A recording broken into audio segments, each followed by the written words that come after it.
welcome back. It's really quite amazing to see so many cool presentations.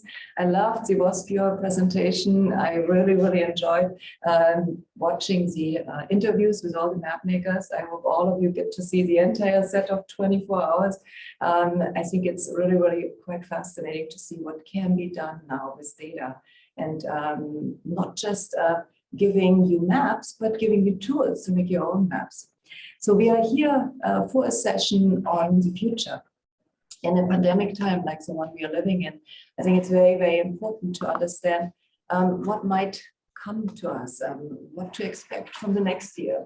We are getting close to the end of 2021. And there are now movies on the death of 2020 because really not so many people like that particular year.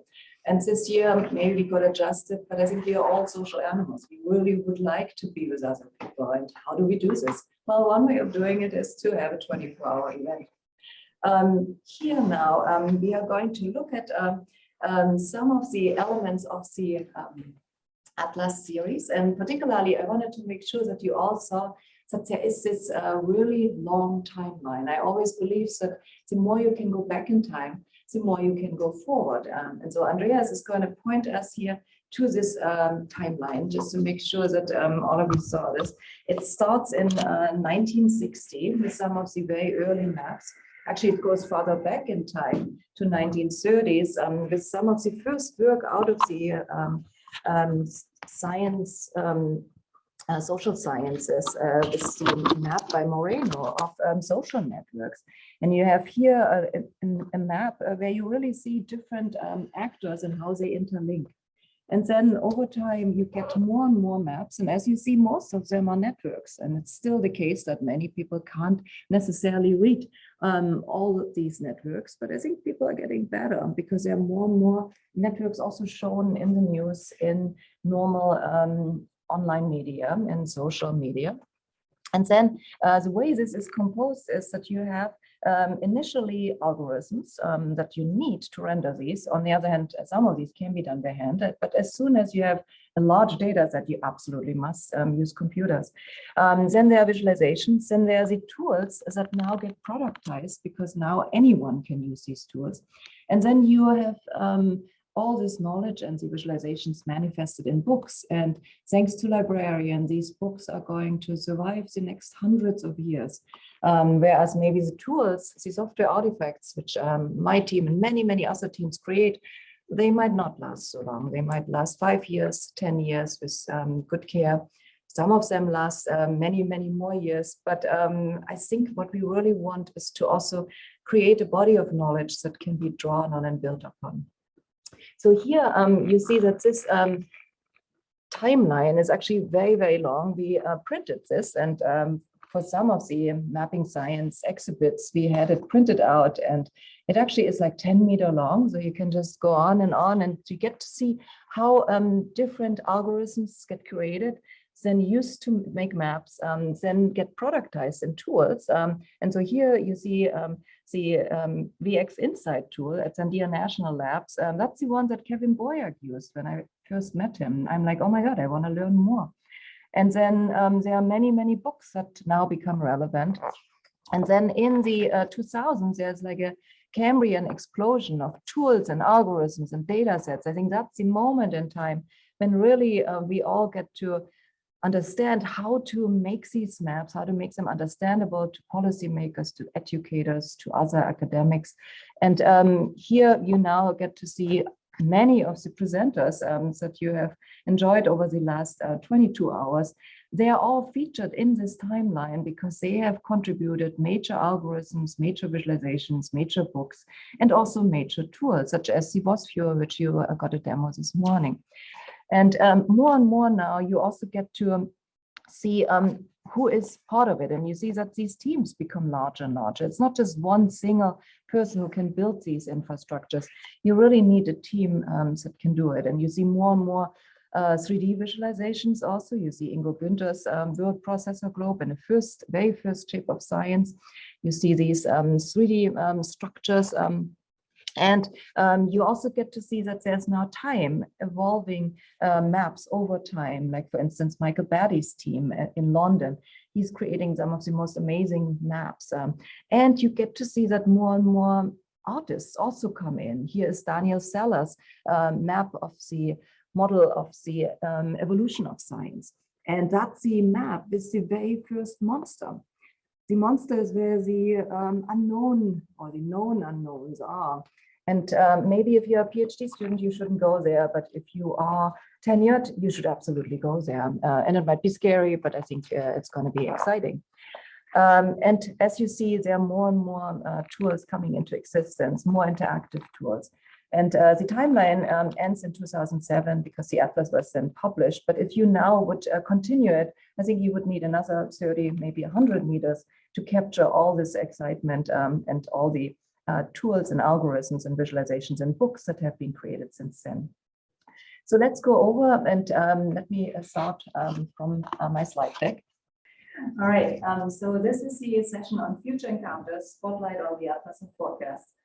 And I think you have seen the exhibit, and many of the makers that were absolutely instrumental in getting the exhibit to go to many places, public places, libraries, science museums, other conferences, but also science and art academies, which are really the places where art and science meets.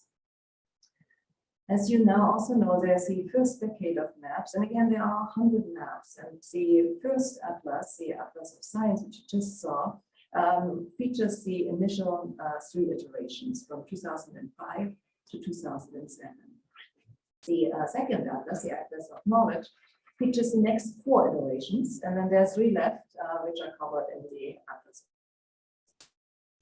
Yes, they are moving back. So I was very glad to see Riso and Todd present many of them in the exhibit yesterday. And now coming over to the Atlas Trilogy, I'm going to tell you a little bit more about the Atlas of Knowledge, because really without having good data and good algorithms and good tools to rank that data, you cannot forecast anything. And as we have seen in the timeline, again, the more you can go back in time, the more you have a chance to predict the future. So here you see us exhibit curators, Liesl and Todd and myself, and we would love to thank the more than 250 authors of the 100 maps and 16 interactive macroscopes now that are featured in the Atlas books, and of course also our advisory board. So here you have the Atlas of Knowledge, anyone can map, and the book, even though I'm listed as the author, it's really a team effort. It's just one person has to pull it all together and has to spend a lot of time going through a lot of references. And here you see many different events that actually led up to the exhibit and also to the creation of the Atlas. And many of the people that are featured here, they either presented or they would have loved to present. And so maybe we just need another event like this so that everybody gets a voice and everybody gets to present all of these things that can be done now.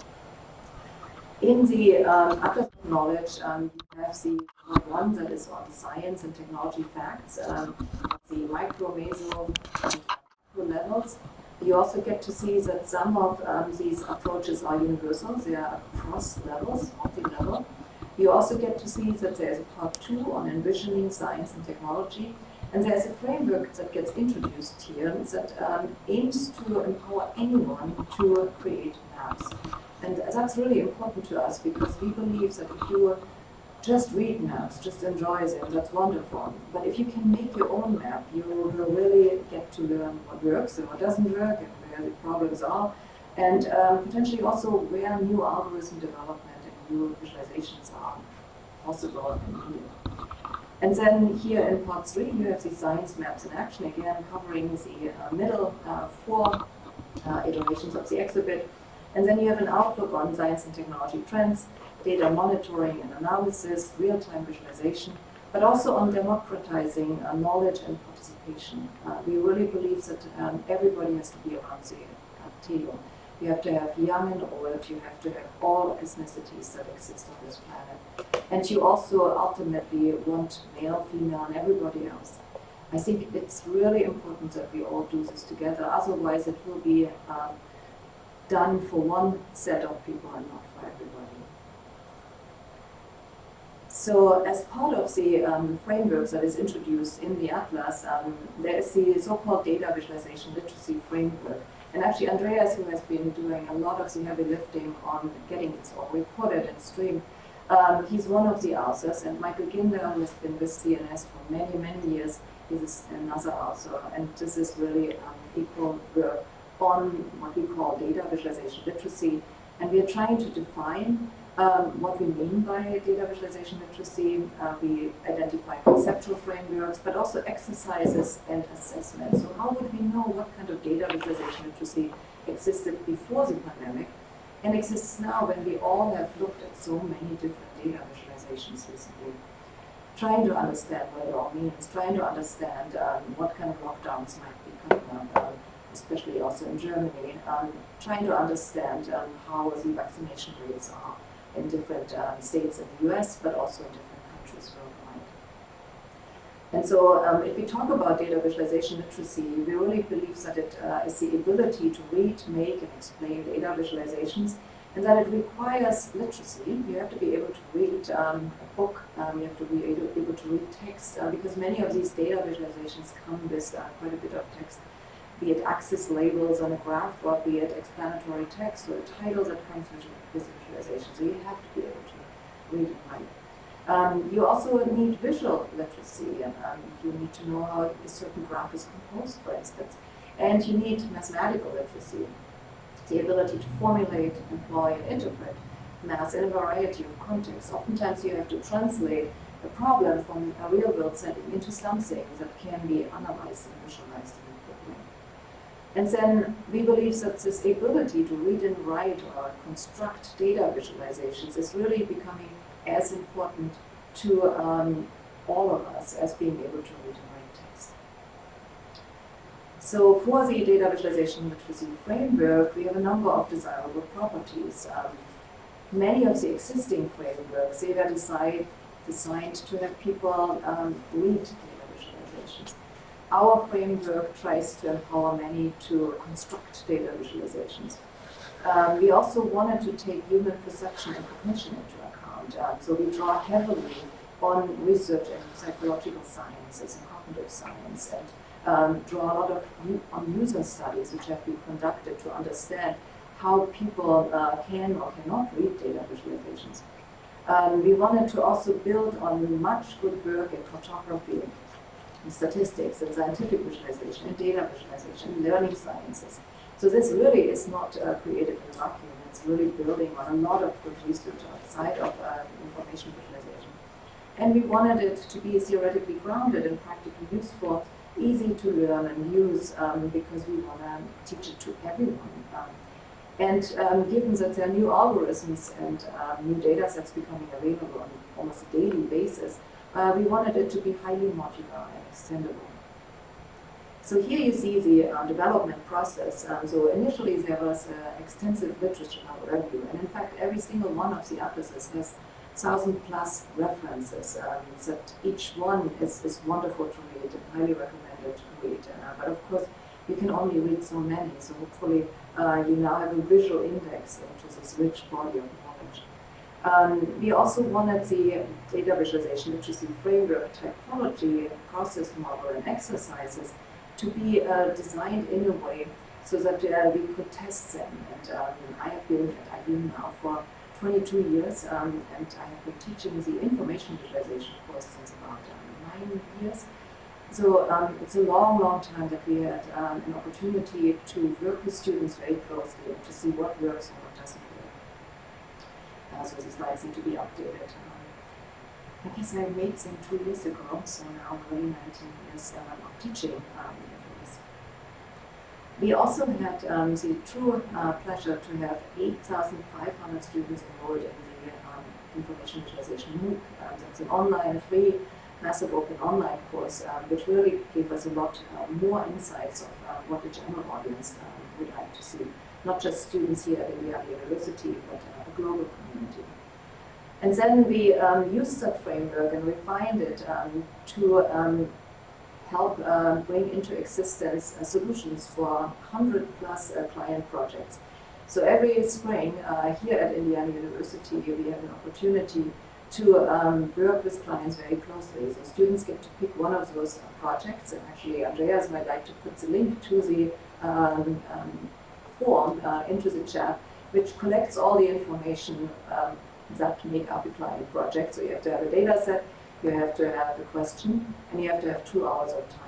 And then students, which takes the information visualization course, they can pick one of those client projects, and they then get to work with a real world human being who has real needs, real data, and also some time to work with these student teams. And to be honest, some of the clients, they went way out and they spent a lot of time with students, and they got solutions that they couldn't have done alone, and oftentimes hired the students over the coming summer. So that's one reason why we do this in spring, because then there's the summer for internships.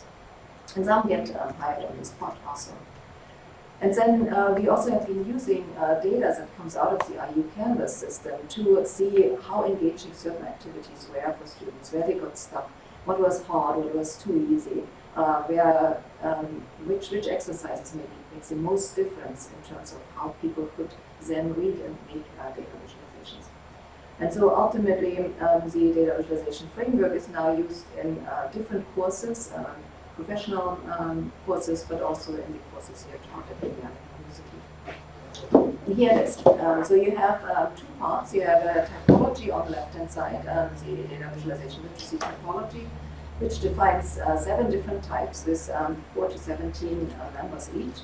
And then you also have the data visualization literacy workflow process on the right-hand side, which defines 6 steps from getting your data, analyzing it, visualizing it, to deploying your data visualization and then interpreting it. And of course, the stakeholders are right in the middle. And so you can give numbers to these 7 types. And then you can overlay these 7 types on the workflow process. And what you see now is that you have stakeholders, and they might already have data, or you have to purchase or otherwise acquire data. And that's where data scale types come in. You have to then analyze this data. There's not one data set that I have been able to take and just visualize. You always have to clean it, you have to connect it to other data sets, to filter it, you have to analyze it using temporal, topical, geospatial, or network analysis, and then you are ready to visualize it. And so here you have different visualization types that you can use, different graphic symbol types, different variable types, and we will give examples of those. And then you deploy your visualization, and you get to play with different interaction types. So you might have a big display wall like this one. You might print it on paper. People are very, very comfortable with paper, so they really, really enjoy just being able to make annotations and fold it up, take it somewhere, immediately open it up again without any kind of startup time of equipment being involved, make more annotations, show it to others, bring it to a kind of more informal setting, maybe at a restaurant, brainstorm further about it. It's kind of the napkin drawing kind of environment. But in many cases, you also have phones now, which are interactive, and some have rather high resolution, so that's really wonderful for visualizations that try to communicate a lot of data. And of course, you can zoom in ultimately, and you can get details on demand, you can filter for things, which you couldn't possibly do with paper. At the end, you have to interpret what you see there, so you have to translate what you see on the screen to some kind of action you could make in the real-world environment. And it could be that you understand what's needed, but you just don't have the authority or the ability or the permission to implement that action. So it's a matter of identifying those actions which can be implemented, to mix these actions to obviously try to get better data over time, better analysis algorithms, and to go that process again and again. And the really good visualizations, they disappear, they don't even exist. You just get to see your data naked, you get to see the patterns and trends that exist in the data. It doesn't matter what kind of visualization that really is, as long as you actually get to see what is in the data. And then the best visualizations, they then help you see new patterns, and they help you ask new questions, maybe questions that nobody has ever asked before. And then oftentimes you have to start collecting your data in new ways to answer these new questions. So here you have the framework again, And it's really important to understand that if you have a set of stakeholders, oftentimes they might not be able to help you operationalize what they really need. So you as an expert would then come in and you would help that particular process of operationalizing what insight needs truly exist. And the framework can guide you there because you have a number of different options listed there. So if they have a when question, that's probably requiring a temporal analysis and some kind of temporal visualization. If they have a where question, where something happens, it's typically a geospatial map. If they have a with whom question, it's a network question. So again, it helps you operationalize what these stakeholders need and then pick the right data sets, the right analysis, and the right visualization types. And then for visualize, you oftentimes pick a reference system, for instance, a geospatial map, and then you create data overlays, such as spreading of diseases over the landscape of geography, talking about pandemics here. On the right-hand side, you really see that you pick these visualization types, then you pick graphic symbol types, such as nodes and links here shown. And then the graphic variable types, they help you do color coding, size coding, shape coding. You can even have animations in there. You have stereoscopic elements that you could use in a 3D environment. So you already have a huge assortment that you can draw from. And then you deploy your visualization. And of course, depending on your deployment, certain elements of data visualization become possible, or they are simply impossible. So for teaching the data visualization literacy framework, we designed a so-called make-a-viz environment, where students and anyone really can upload a data set here on the left-hand side. They can make a visualization by picking a visualization type. Here you see a scatter plot, a temporal bar graph, a geospatial map, and a science map, of course, because this is all about mapping science. Then you would go ahead and select graphic symbol types, and then you would select graphic variable types. And so you get to see the data and how it relates to the visual encoding on the right-hand side. And you have this lookup table, this mapping between the data and the visualization in the middle. And this has been very helpful for empowering anyone to do this really. So here you see the typology of the data visualization literacy framework. You see the different insight needs from categorization, ordering, ranking, sorting, to distributions. Sometimes you just want to see the distribution of, for instance, age groups that are affected differently by this pandemic, for instance. You might like to compare two or multiple elements. You might like to see trends. Might have these where questions that require geospatial analysis. You might like to see compositions. Over the last 22 hours, we have seen a lot of linguistic analysis. Andres Kuping's map, for instance. And you might like to see correlations and relationships. That's where networks come in. And then you have the different data scales, and you have categorical and non-categorical variables. You have different types of analysis, such as statistical and temporal and topical and geospatial and relational analysis. You have different visualization types, and then we go over to these graphic symbols and graphic variables. And so again, you can look at all of them. They come from extensive bodies of research. Here, for instance, starting with Bertin's seminal work in 1967. And then on the right-hand side, you get to see what our framework is using. And then you can look at different visualization types, here charts and graphs and maps and trees and networks. And it's really important that experts agree on the names for these 500 plus types of data visualizations that now exist, so that we can all talk about them intelligently and refer to them. And we all can communicate to a much larger audience how they are made and when they should be used and when they should not be used. Here you see different reference systems that you might have seen in your life before. There's a table which has rows and columns, very well-defined reference system. You have a graph with XY coordinates. You have maps with latitude and longitude, slightly different, but you still can identify any point in our planet. This map here has a latitude and a longitude coordinate, and then of course it has a height because we have a fourth floor. And then you have networks, and even though they are invariant to mirroring and rotation, still every single node has an XY position, and if it's in a higher dimensional space, it might have 50 positions. because you can. And then, of course, we can't see it anymore, so you have to break it down to lower dimensional spaces.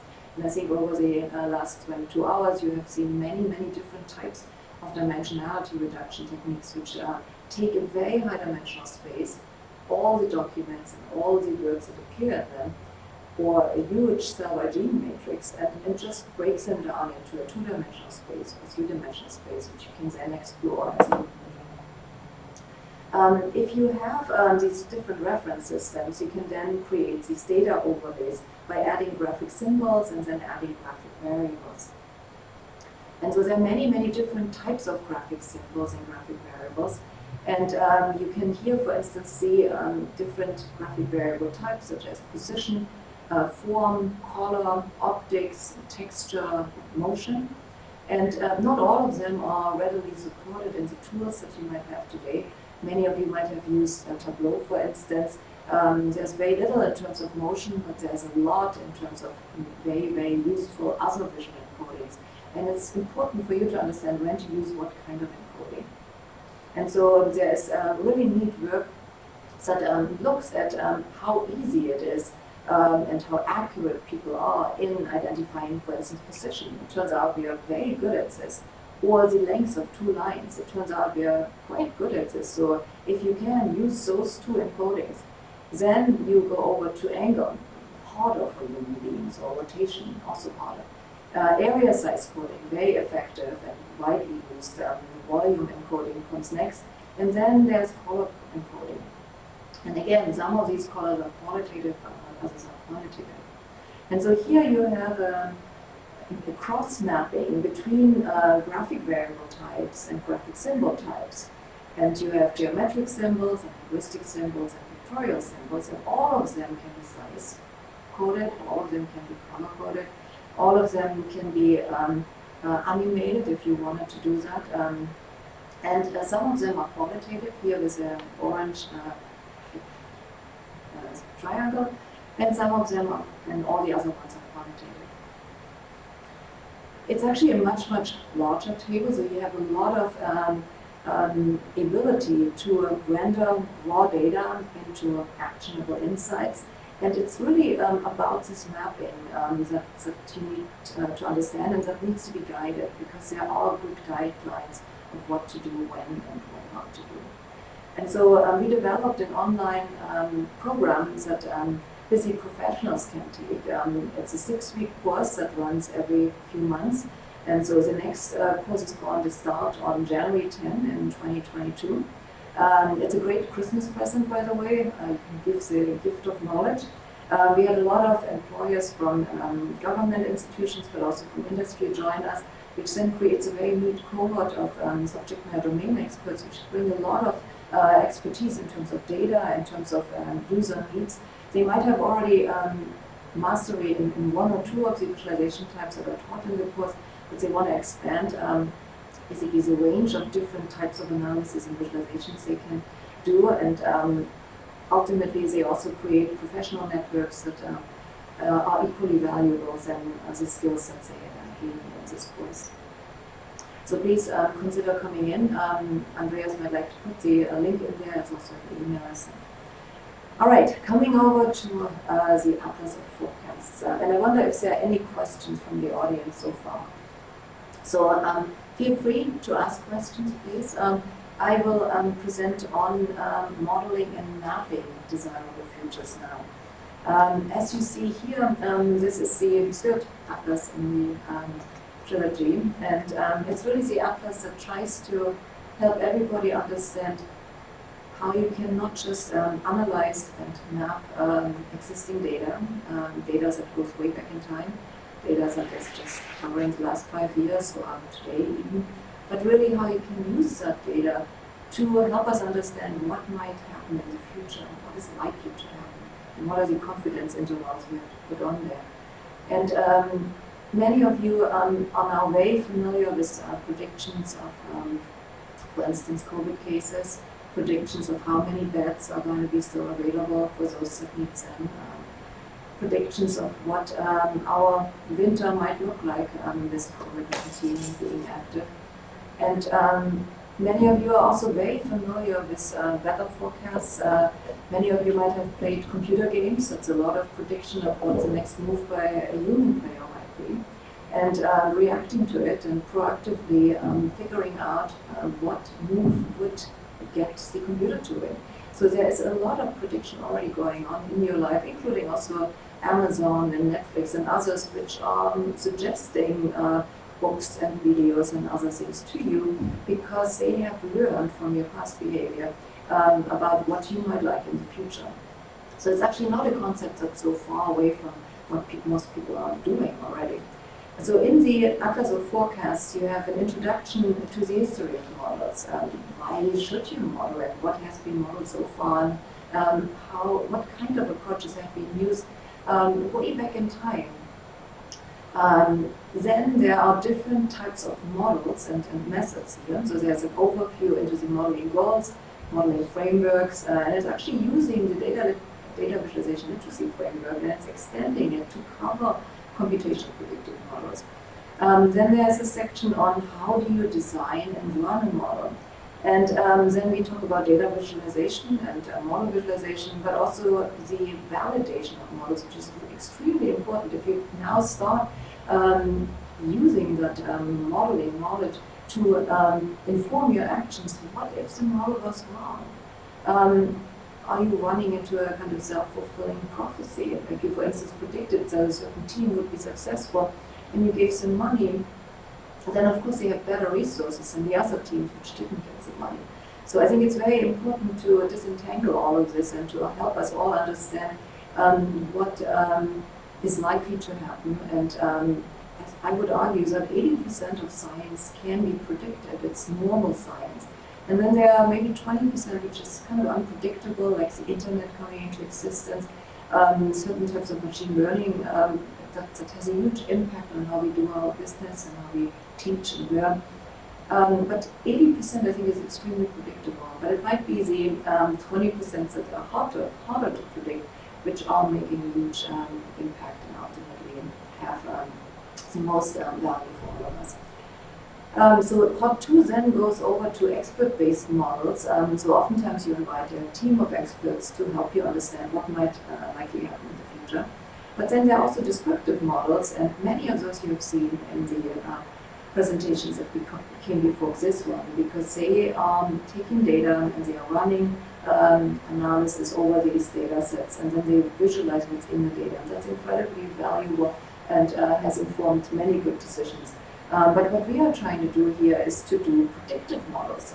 We are trying to predict what will happen in the future.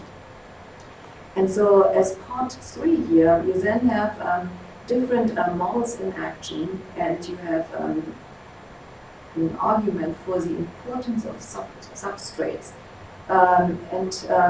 Every single model that you might design or that you might use in your life will depend on other elements. And I believe some of these are captured here, so it will absolutely depend on population, the health and the education of the people which are living on this planet. Especially if you want to predict science and technology, you absolutely must take this into account. There is no good science or technology development without having a healthy population or having a trained population. You absolutely have to have this. Similarly, you depend on resources such as energy. We had a number of power outages yesterday, and we were going between places that still had power. And you can't do a 24-hour live streaming event without having power actually being available to you, and the internet. Transportation, again, much of our products and including also knowledge and innovations are going around the globe using different means of transportation. There's digitization, computing and communication. What we are doing right now is trying to communicate to each other via these new means, these Zoom sessions that we are now very familiar with, all of us. And then there is urbanization, including also segregation and migration. And as you know, many people are migrating for all kinds of reasons. And in many cases, they get rescued by the countries that are welcoming them with open arms. We then go over to model questions. So there is an overview of what types of questions you might ask. There are also different domains, such as policy making, education, academic, but also industry, which has all kinds of different questions. And then there's the scales. You could run these models. It's a micro scale, it's a meso scale, it's a macro scale, but you could also try to run them across scales. And in some cases, you must run them across scales because there are interdependencies between these different levels. And this is not only true for modeling, science, technology, innovation.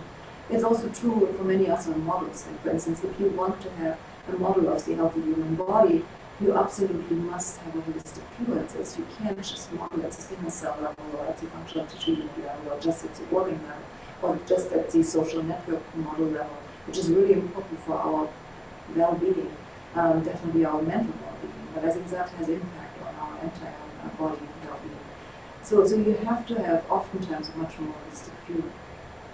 And then there are different combinations of these. So you could, for instance, care deeply about education at the micro level, or about education at the meso level, or education at the macro level, the entire world. Where are we educating the next generation? Or you could care deeply about science or technology or policies. So you can go to the right double-page spread. That's how these atlases are all organized. And you bring up the text and you get to see examples of what has been done. And then you can start from there, build on it, and make your own models. In part 4, you have science maps in action. So that's 3 more, the final iterations of the 100 maps that are making up the initial decade of maps. And those maps have been designed for kids, which are our future. They have been designed for showing trends and dynamics in science and technology. And they were designed to showcase the future of science mapping. So they are absolutely fitting here into this atlas, even though many of them are descriptive models. And then finally, part 5 is showing you how to envision the future and pick desirable futures. And there are many, many modeling opportunities. There is a strong need to reduce human bias. There is a need to manage risk when you are starting to model. And there's a huge opportunity to build capacity for using these models to help us understand how we become more robust, how we become more agile, that we can deal with pandemics like the one which is upon us. What does a town like Blooming, Indiana has to put in place so that we can all stay safe and sane in this time and age right now? And then it's about actionable forecasts. So ideally, we can act on what we learn. We are not just in awe and in love with what these models can do for us, but we can implement them. So one piece that's really important to understand about models is that it's complicated. It's not easy. And maybe that's also why typically it's only done by experts. But we believe by making it very visual, by providing many good examples, and by providing software tools that many can use, we can get more people to embrace the power of models. So here on the left-hand side, you see different model classes, so you see different levels. So you could, for instance, be at the person level, or the process level, the organizations level, or the societal level. And that's a table, by the way, by Bill Rouse, who has been a great collaborator and colleague and friend. And then these different levels, they have quite different concerns, and they also have different models. And some of you might have heard about these models because they are mentioned in definitely economic write-ups and news articles. But you might be very familiar with the concerns about economic cycles, about competition, about investment, about workflow, and how does it change now that so many jobs become obsolete because things get automatized. There's AI moving, and there's robots taking over some of the manufacturing jobs, which used to be dirty and very repetitive. So now human beings, human labor can be repurposed and can do other jobs which are maybe more interesting and less dangerous. So these are many good things about AI and automation, robots moving in. but some people will lose their jobs because of it. So they have to be retrained to take on the new jobs. On the right-hand side here, you see the general process of how a model gets created. So you again start with stakeholders which have a deep understanding of the target system, let's say the educational system in the US. And then you try to create a question and a so-called non-formal model using the process of abstraction. So for instance, you might be interested to understand which jobs are at risk of becoming obsolete for human labor, which ones will be taken over by, for instance, self-driving cars. You might not need truck drivers anymore. You might not need Uber drivers anymore because now you have self-driving cars that are on the road and can bring people to places. So you abstract away from all the specifics of the real world and you get it to a point where you now have a non-formal model. Then you have a modeler who deeply understands what kind of model might actually be useful for now trying to get a simulation of the jobs landscape, let's say. And the modeler would now create a formal model of the system that is of interest. Then the modeler would knock on the door of the computer scientist and say, here, I would like to have this implemented, or maybe there's already algorithms and code and tools that can be used to run this model. But still, all the parameter values have to be specified. And that's in collaboration between the modeler and the computer scientist. And then oftentimes there's programming needed, and maybe the computer scientist can do it, or there's a fourth person now engaged in implementing that model, running it, because many of these data sets are huge, and you really need supercomputing power or cloud infrastructures to run these models. And then you get the result. So now all this translation has to happen again. So you go from the modeling results to the analysis of the modeling results, to an interpretation of these modeling results. And ultimately you have to convert it into something that's actionable. And that's really the application of the interpretation to the real world setting. And now you could start implementing new career services, which make it easy for people to realize that certain jobs will become obsolete. You can go out into libraries and into other public places to reach those which need to understand that they should start retraining now, because otherwise they will be out of a job in the future. And so there are quite a number of efforts going on right now to do this kind of modeling. One big effort here in our school is the Trust AI project, which brings different people together from the O'Neill School of right next to us, economists working together with AI experts, working together with data visualization researchers. And ultimately, you can then get to better decision making by many, which ideally creates target systems that are more and more desirable. And so in order to do this in a very systematic way, you again need to capture the modeling goals, and you have to agree on what kind of phenomena of interest you are interested in modeling.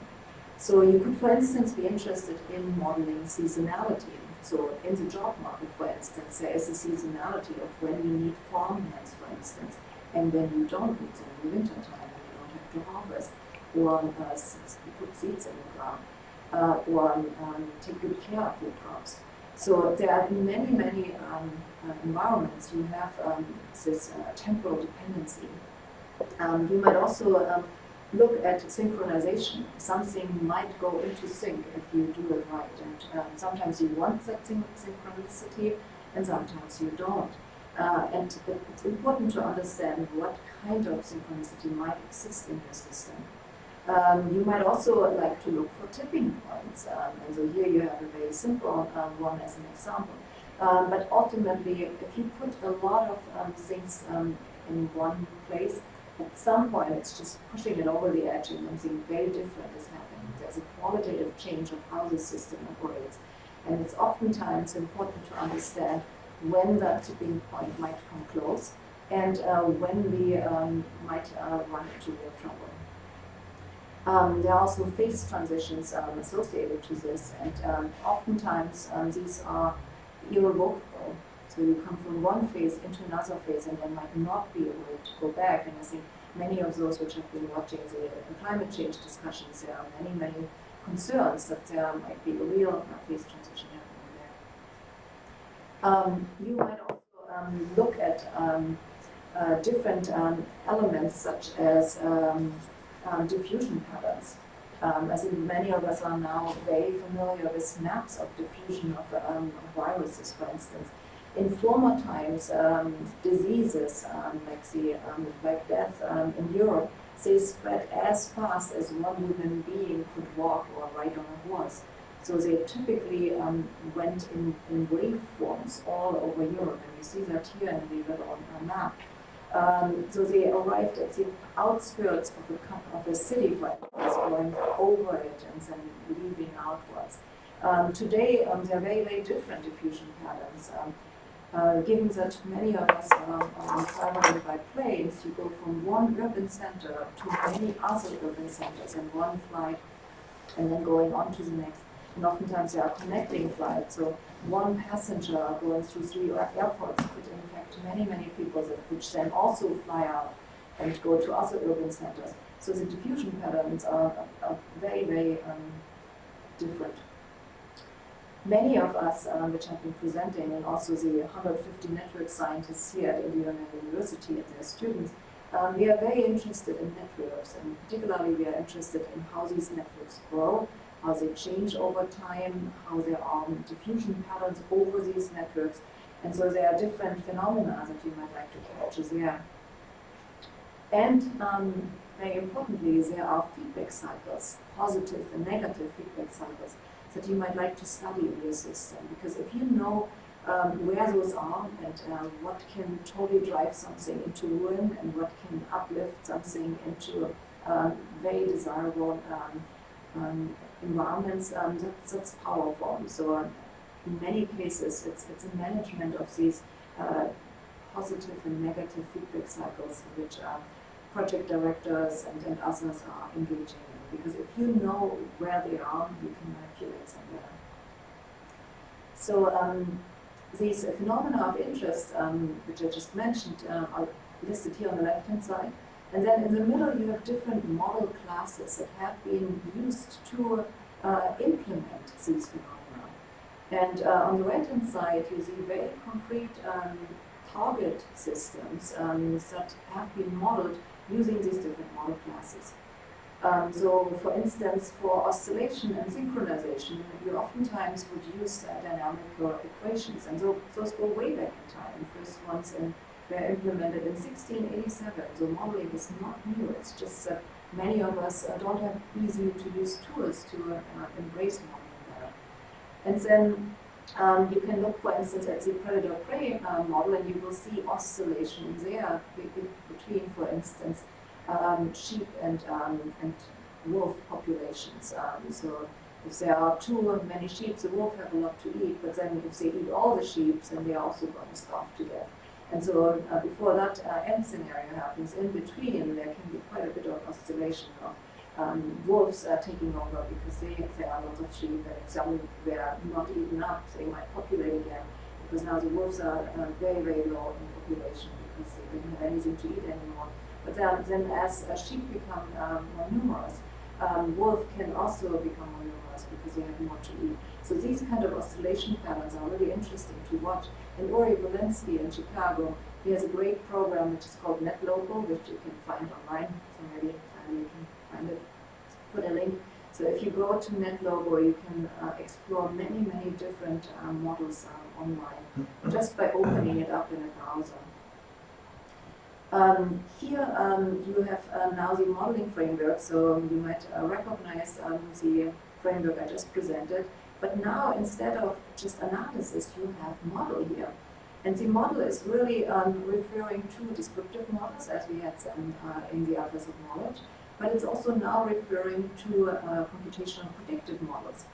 And as you see here, you again have your stakeholders, you get to operationalize their insight needs, you get to acquire good data, you get to model that data, and then you start to visualize the results of the modeling process, you deploy it, and you validate and interpret it. And you have the same set of graphic variable types and graphic symbol types to represent all of it.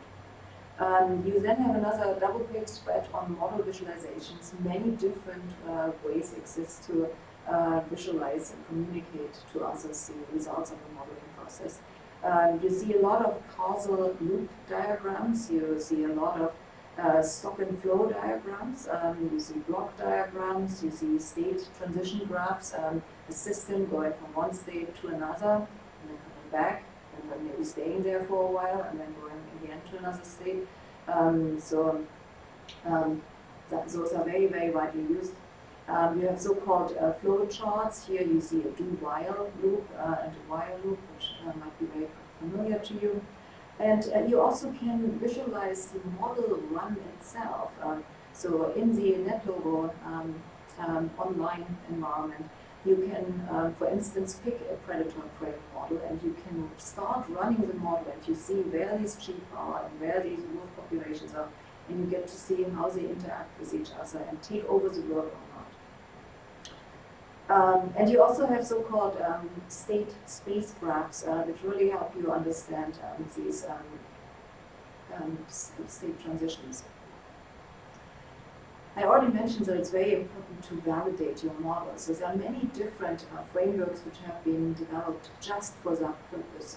So you can have different risks that might be associated with running a model. There might be some models that are really implemented for high-risk areas. So there you have to have a lot of quality control to make sure it's 100% accurate. So for instance, the models that might exist in an airplane, I would like if they were 100% because you really want to start and land without any kind of incidents. And then you have relatively simple models which might not require much validation because they're almost trivial. But then you have also quite complex models that require a lot of validation because it's just very hard to get them perfect. And so there are different types of QA. Here on the right-hand side, you have a box with model design quality assurance, but also model build and model test and deliver quality assurance. So there are frameworks that can help you understand how to best test a model and how to make sure that it's really fit for purpose. And again, not every model has to be validated at that high level, but in many cases, you better make sure that it does what it's supposed to do. All right, I also already mentioned that there are quite a number of predictive models out there. The Atlas actually covers 10 different predictive models. So here you see the double-page spread for cellular automata. They come from the 1940s and they are real fun. If you have not run Conway's Game of Life, you're in for a treat. So please go online, Google for Game of Life, and just watch it. It's absolutely phenomenal how these very simple rules that make up this Game of Life really can give you an understanding of and feeling that there is some kind of life evolving in front of you. And there are great videos which are also mentioned in the reference section of the Atlas of Forecast that help you see amazing artworks, a very complex Game of Life, which are just visually incredibly stunning as well. Here also you get to see Schelling segregation model, which helps to give us an understanding of why some neighborhoods are segregated. For instance, if you would have Afro-American and white populations, both of them might be very easy to have a level of mixture that's 50-50. But as soon as there is a certain threshold reached, people start moving out, and these thresholds are different, and you can model this and truly try to get an understanding of why these segregations happen and how to potentially counteract them. So models can really help us understand our world better. They can help us to create better futures for all of us, and also help communicate why we have the patterns in the world that we see right now. So again, here you have different classes again. You have Schelling segregation model mentioned here.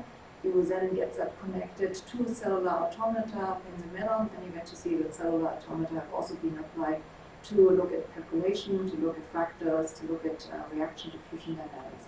So hopefully this kind of lookup table helps you understand what kind of phenomena you can model with what kind of model classes, and what target system models are captured in the atlas. And of course, there are way more than what has been captured here in the atlas. The atlas is always a selection. All right, and then we go over to the different questions that you might have. So just like in the Atlas of Knowledge, you might have when questions, so that's where temporal models come into play. You might have where questions, you might have what questions or with whom questions. And some of the examples for these types of questions are listed here, and I hope they're helpful for having you see other questions in your own environment. There's also the domains overview. So some of you might deeply care about education. Actually, many of the ones that presented in this 24-hour live event are avid teachers. We all care. We all want to empower the next generation of students and others. I think we are lifelong learners, all of us. Some of us are scholars. We want to understand the evolution of science. We want to understand what are the frontiers of science. So Xiaomei Shen's presentation was perfect for that, for giving us all a better understanding of the frontiers of science. And then there are technology questions, and any kind of startup will have to understand in what environment it's operating and what are the high returns on investments that can make a difference. And of course, there are policymakers which more and more start to embrace data-driven decision making, and which more and more are really empowered by the tools and algorithms that now exist to render data into actionable insights. And then I already mentioned that oftentimes you have to look at systems science, you have to study a system across scales, but in some cases you can focus initially at least on just the microscale, just the mesoscale, or the macroscale. And again, there are examples here which hopefully help you see, oh, I think what I really need is the mesoscale. This is really just to help you formulate your question better. And then there are these combinations between scale and domain. So here you have an example of meso in education. And you have examples of it. You have also key insights that might be gathered from running models here. And what you see here are three different models, and you always have text and a visual. And you have information on and a model of probable futures of public versus private and large versus small research universities. Everybody employed at a university or being a student at a university would benefit from learning more about this. We also have models that try to understand how people learn. If we would know more about it, we could teach better. We could optimize our teaching materials better. And then there's also a visual analysis of MOOCs. So we have been working with the Boeing company on analyzing what works and what does not work in the courses they have created with the MIT team. And these are marvelous courses, highly efficient courses, but there's always an interesting need to see what students are actually doing in your course and how to further optimize it. Then you have meso technology, and again, here are different examples. You also then can bring all these models into a public environment, and you can start getting questions from the audience, maybe there are some, or you can ask the audience questions about what they understand so far, what they would like to model next. And ultimately, you must make sure that you reduce human bias. So there are many, many different opportunities and risks, and there's a lot of hope to increase capacity of communities. But you must understand that there are very well-known human biases, and you must proactively counteract them. In the concluding minutes, I wanted to make sure that you know that there are a number of events that we would love to see you at. And not all of you will be able to make it. Like the next event is tomorrow of all days. And it's a talk in a really wonderful bookstore which just opened here in Wilmington, Indiana. And the Morgenstern bookstore will host an author reading from 6 to 7 tomorrow. if you are in Bloomington, Indiana, please, or from close by, please do feel free to join us. We will have some large maps with us, and we will have a lot of interactive data visualizations. And of course, we will have books, and there's a book signing. A little bit farther out, but hopefully in person, not just virtual. We are hosting the International Society of Cytometrics and Infometrics Conference, the ISI conference, here in Bloomington, Indiana in 2023. It will be around around the July 4th firework event, so that's part and parcel of the conference. And there are many major speakers, science of science researchers and others that will join us for this event. And we are very, very honored to be selected to host the conference. And I think it will be wonderful to see you all back in person and to see many new faces.